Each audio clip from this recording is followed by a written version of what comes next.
What is shaking, guys? Shane here, ShanesRetroGames, and today we are checking out the GPi case from Retroflag.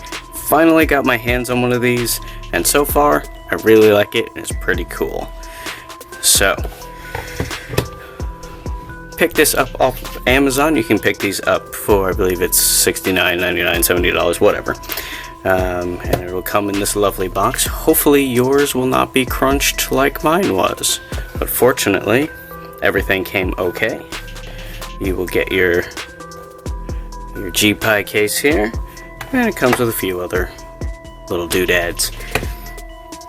Taking a look at the GPi case, it feels very, very well built. I've been having a lot of fun messing around with this thing, and yeah, like it a lot so far. So let's compare it to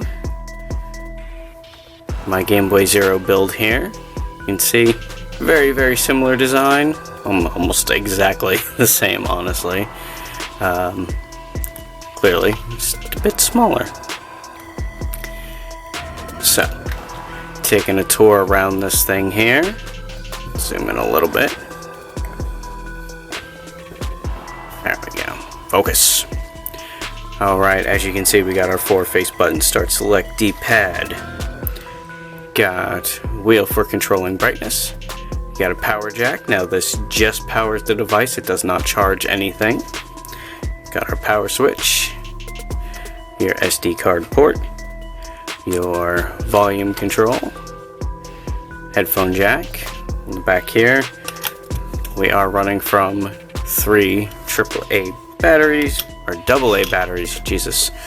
And you have a micro USB port in there for updating the case.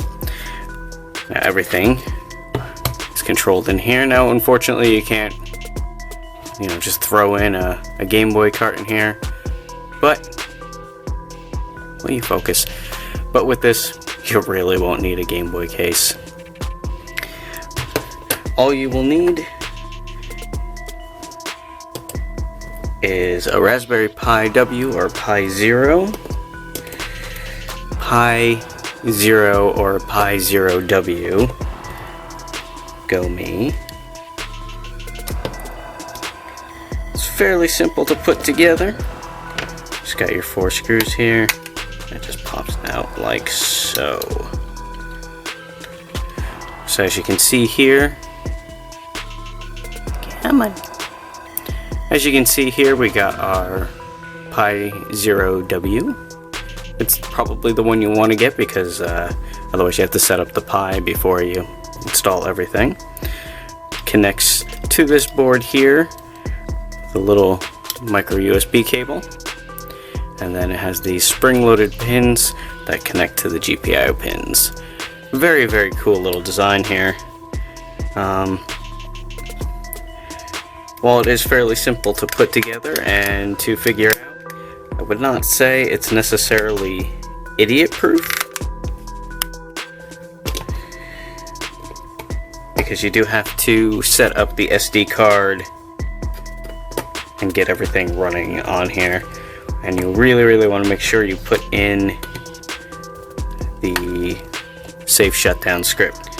Everything is given to you on instructions provided with your GPi case. But let's power on. Check it out.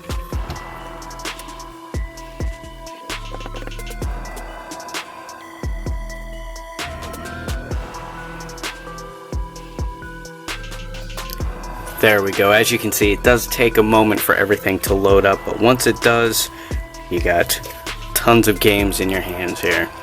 So just taking a tour through here, what I have on here: Atari, Game Gear, Game Boy, Game Boy Advance, Game Boy Color, Genesis, Nintendo 64. Don't bother with Nintendo 64, it won't work. Nintendo, PlayStation, Super Nintendo, and Virtual Boy. So far, most things play pretty good. I'm actually going to put some gameplay footage here. So your things like Atari, Nintendo, Game Boy Color, and even to some extent Game Boy Advance and Super Nintendo, these are going to play beautifully. I have not had any issues with any of those systems. Super Nintendo, Game Boy Advance, there are certain games that do have a little bit of lag or slowdown, especially seems to be like the Metroid games, the Mario Kart games. There are some areas where there is slowdown, and there's certain things for Super Nintendo that you just will not be able to play, such as Star Fox. But I think that's okay, because there's so many games that you can play on here. And it's the same thing with the Sega Genesis. There are certain games that do have a little bit of slowdown and lag, but not too bad. I would say the one that really surprised me on here is actually PlayStation. The PlayStation games, for the most part, play really, really well. At least what I had been playing. I played some Tony Hawk Pro Skater, and that played pretty well. The only time I really noticed some really serious lag or slowdown is when my battery started dying. I played some Spyro as well, and also that played very well. Now, I don't really have much to compare to, whether it played well originally, because I never played Spyro before. But otherwise, I have been fairly impressed with this little device. I haven't really tried to push the limits with it. Like I said, don't bother with Nintendo 64. I put it on there mainly just to see if it would even open.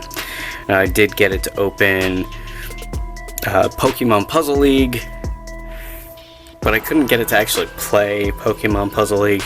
And the same thing with Super Mario 64. It'll open it, it'll go to the title screen, it'll be the slowest, laggiest, jaggiest thing you've ever encountered, but I just wanted to see what it would do. Now, like I said, for the most part, I really, really enjoy playing on this, but I do have a few complaints, as I think everybody has. One of my first one is the buttons on the back. I can't seem to find a comfortable position to play with those, with the games that use those. I guess this would be the most comfortable thing, but I almost feel like I have to be like this to actually access those buttons. And it's kind of funny because I put those buttons in a fairly similar location on this one, but my fingers just seem to more naturally adapt to that than to this. The next thing is this D-pad. Maybe it's just because it's a brand new D-pad. Maybe it's because this one is an original and it's worn to hell. But this thing has been shredding the hell out of my thumbs. And I play with weights for a living, so really shouldn't be bothering me. But there's times where, like, after playing certain games, I'm like, Jesus, I feel like I'm like shredding my thumb off. Battery indicator, that would have been nice. Like I said, when certain games are lagging, I notice it happens more and more frequently as the batteries are draining. And again, with it being 3 AA, not AAA batteries, you are handing out batteries or changing out batteries relatively frequently. With these, I haven't really tested it. I haven't charged them up recently, but if I was to guess, probably somewhere around 4, maybe 5 hours. I don't really know. I don't have any intentions of doing a battery modification to this thing. I think it's fine the way it is. If I really want to, I can just plug this in. Now, it would be nice if you could have plugged it into the side and charged up said batteries, but, you get what you get, right? But overall, I've been fairly impressed with this little thing. Been having a lot of fun with it. Been carrying this one around instead of, some of my others. So, there you go. There is your Retroflag GPi case. I guess that's about it. Let me know if you have checked out the GPi case, what you think about it. And let me know if you want me to check out any of the other ones. They have the, NES case, the Super Pi case. Let me know if you would like to see me mess around with those. And aside from that, thank you so much for watching.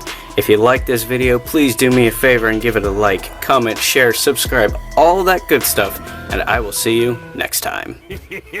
Thank you.